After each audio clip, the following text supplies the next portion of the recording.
What is USCIS actually looking for in an EB-1A case? I'll tell you what many petitioners assume. They assume USCIS is applying the standards exactly as they appear in the written guidance, as they appear in the policy manual, exactly as the agency publicly says that they'll be applied.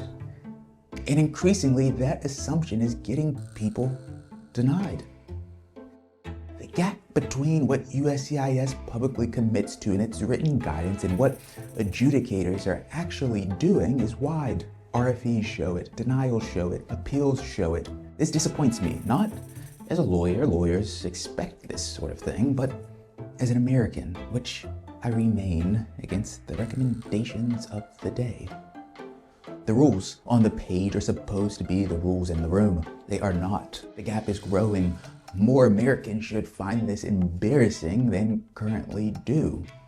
The United States is supposed to be a country where rules are knowable.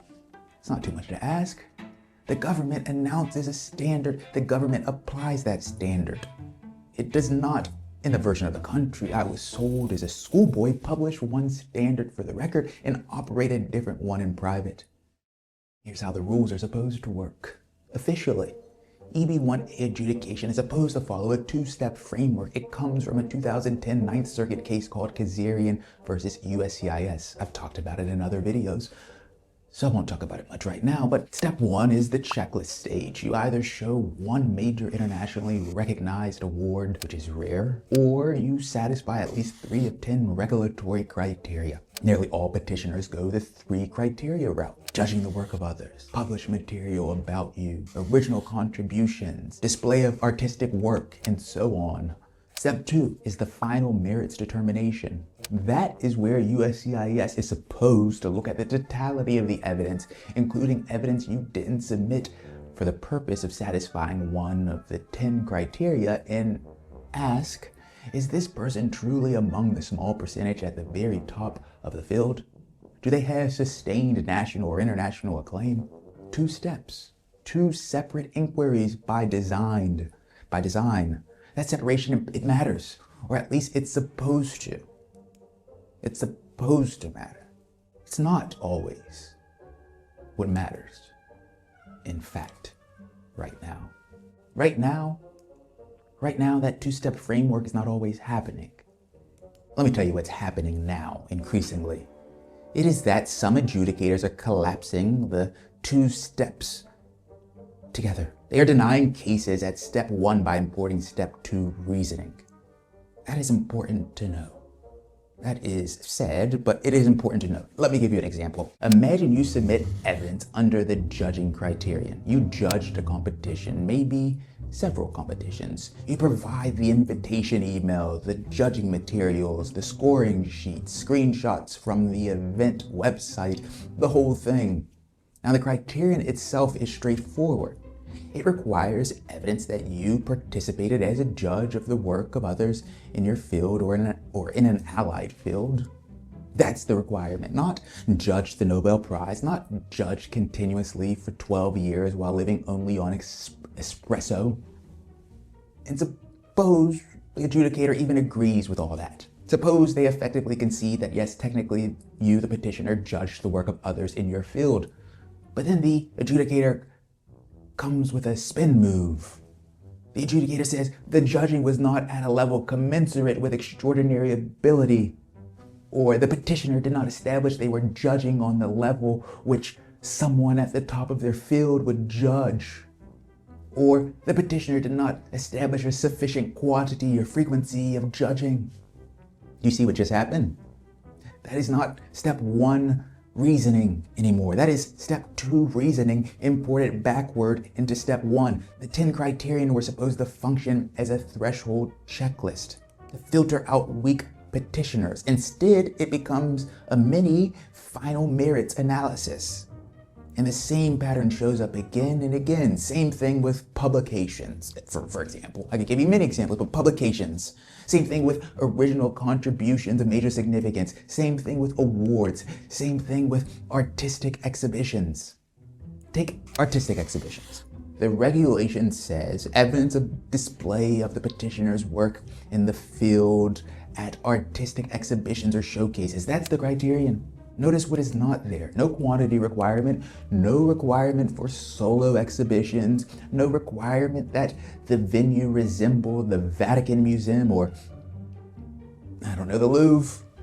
One exhibition can satisfy the criterion, one. And yet, USCIS may say something like, yes, the exhibition counts. However, the petitioner has not established regular participation in prestigious national or international venues, or the exhibitions were not sufficiently exclusive, or the petitioner did not establish display alongside artists with national or international reputations. Denial. Again, that is step 2. Logic masquerading as step 1 analysis. The regulation does not say regular participation. It does not say exclusive venues. It does not say alongside recognized artists. Those are elevated standards being layered onto the criterion. And the remarkable thing is that these newer RFEs often resemble older USCIS practices and older AAO reasoning that the current guidance was supposed to move away from. It's like watching a sequel quietly become a remake.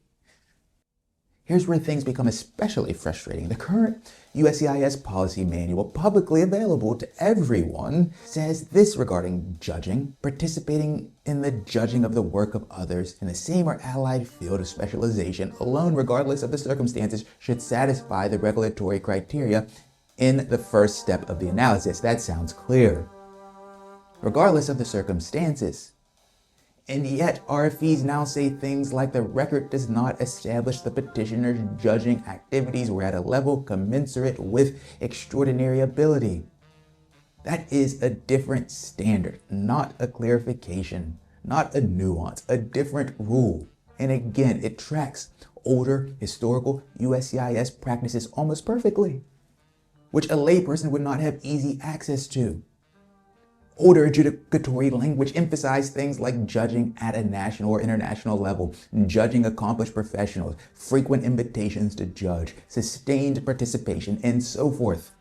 The current RFEs increasingly sound like those older standards are back, quietly, without USCIS publicly saying so, without rewriting the guidance, without announcing that the target moved.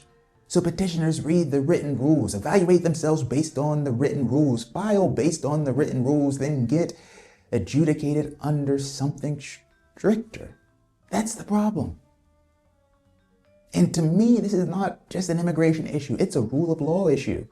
Americans like to believe we are different from countries where the real rules are unwritten, where there's the public system and then there's the actual system. We point at those countries and say, look how arbitrary that is. Well, when the written rule says one thing and frontline adjudicators apply another thing without clearly telling people, we should at least have the honesty to acknowledge the resemblance. And what's especially frustrating is that when petitioners can afford to appeal, USCIS often loses. But most unsuccessful petitioners, certainly the ones I see, do not have a lawyer. They filed pro se because hiring one was not in the budget. Most of them will not now produce a lawyer for the appeal, for the same reason. The deadline for the appeal is 33 days. The adjudication takes months. The cost is real and the outcome uncertain. Most petitioners, they do not appeal. They don't. I wish they did, but they don't. They don't fight about whether the agency followed its own rules. So most wrong denials stand. Over time, the denials that stand become the standard. And that is how the finish line moves quietly, not by announcement, but by attrition. Which leaves the practical question: what does one do about a finish line that is moved before you get to the point of needing to appeal? After all, the goal is not to win the appeal, the goal is to not need one. You cannot prepare these cases as though the written framework alone controls, not anymore. You prepare for both systems simultaneously. You satisfy the criteria the way the policy manual says they should be satisfied, and then, where possible, you satisfy the elevated unofficial historical standard. If you've judged competitions, don't stop with student competitions. If stronger judging exists, include peer-level judging, professional judging, repeat judging. If you've displayed artistic works, include and emphasize prestigious venues where possible. Include and emphasize a comparatively large quantity of exhibitions. Include and emphasize exhibitions alongside recognized artists if you have them. Include and emphasize solo exhibitions if you have them. Do not merely satisfy the criterion in a succinct, logical manner. Satisfy it in a way that preempts the adjudicator's temptation to import final merits reasoning into step 1 analysis, which is applying an elevated, unofficial historical standard. Because whether USCIS officially admits it or not, that is increasingly what it is doing.